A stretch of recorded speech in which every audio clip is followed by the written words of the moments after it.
नमस्कार, मी लतिका। आज मी तुम्हाला झटपट असं गरमीच्या दिवसात पिण्यासाठी थंडाई बनवून दाखवणार आहे। त्यासाठी बघा मी वाडगं घेतलेले आहे, त्याच्यात टाकून घेऊया काजू। हे 10 काजू आहेत, 10 ते 12 घेतले तरी चालू शकतात। 10 पिस्ते आहेत, ह्याच्यामध्ये बघा 3 हिरव्या विलायच्या, थोडंसं एकदम बघा जायफळचा तुकडा एकदम थोडासा घातलेला आहे। 1 चमचा बघा बडीशेप घेतलेली आहे, थोडीशी जावित्री घेतली, 2 ते 3 काड्या त्याच्या अशा काढून घेतलेल्या आहेत। 1.5 चमचा गुलाबाच्या पाकळ्या घेतलेल्या आहेत, सुकलेल्या आहेत त्या। छोटा 1 चमचा खसखस घेतलेली आहे। त्याच्यामध्ये बघा 10 मिरी टाकणार आहे आणि ह्यात काय करायचे माहिती आहे का, आपल्याला गरम पाणी टाकायचं आहे, एकदम गरम पाणी टाकायचे। जर तुमच्याकडे टाइम असेल ना तर ह्याला 2 ते 3 तास भिजत घालायचं। हे बघा उकळलेलं एकदम पाणी आहे।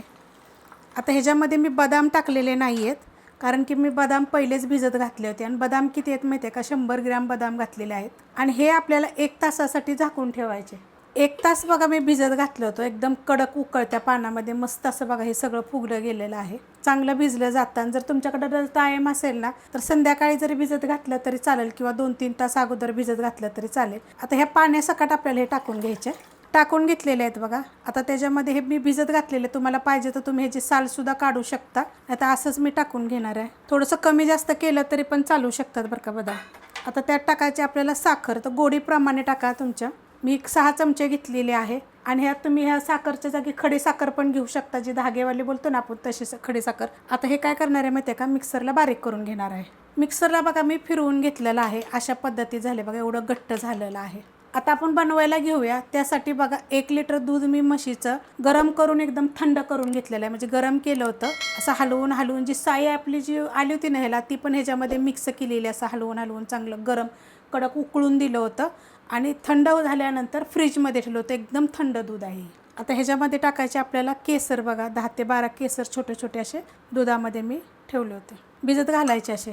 आता त्याच्यामध्ये आपल्याला टाकून घ्यायचे। आता ही 1 लिटरसाठी आपल्याला ह्या जे चमचे आहे ना, आपण ज्यांना कालवण वगैरे वाढतो ते चमचे बघा ह्याच्यात 2 ते 3 टाकायचं आणि हे जे एवढं साहित्य दाखवलं आहे का नाही, ह्या साहित्यामध्ये तुमचं 3 लिटर दूध होऊ शकतं बघा, मस्त लागतं बघा अशा पद्धतीमध्ये। आता हे पहिलं मिक्स करूया आपण।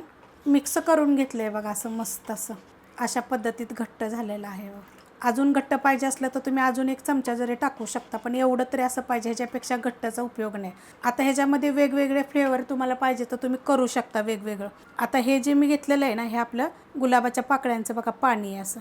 आपल्या फ्रेश गुलाबाच्या पाकळ्या काय केल्या होत्या, मी पाण्यामध्ये जरा भिजत घातल्या होत्या आणि हातानं कुस्करून गाळून घेतलेल्या आहेत, मस्त बघा अशा पद्धतीमध्ये। आता हे फ्रीजमध्ये ठेवायचे, थंडच आहे। तुम्हाला पाहिजे तर काय करायचं माहिती आहे का, ज्यावेळेस तुम्ही प्यायला घेता का नाही त्यावेळेस ह्याच्यामध्ये बर्फाचे खडे वगैरे टाकायचे, नाहीतर असंच जरी फ्रीजमध्ये जरी ठेवलं का नाही तर एकदम थंड थंड होईल बघा आणि चवीला एकदम मस्त असं लागतं बघा। तर ह्याच्या अगोदर पण मी एक रेसिपी अपलोड केलेली आहे, तर मी तुम्हाला ह्याच्यामध्ये वथून दाखवते बघा, किती मस्त झालेलं आहे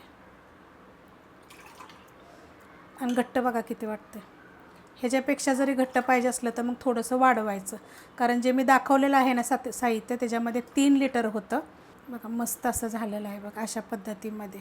कलरमध्ये तुम्हाला जर काय काय वेगवेगळे कलर टाकून जरी करायचं असलं तर तुम्ही हे करू शकता, मस्त झालेलं अशा पद्धतीनं झटपट असं थंडाई बनवा। रेसिपी आवडली तर लाईक करा, सबस्क्राईब करा, कमेंट करा आणि शेअर बी करा।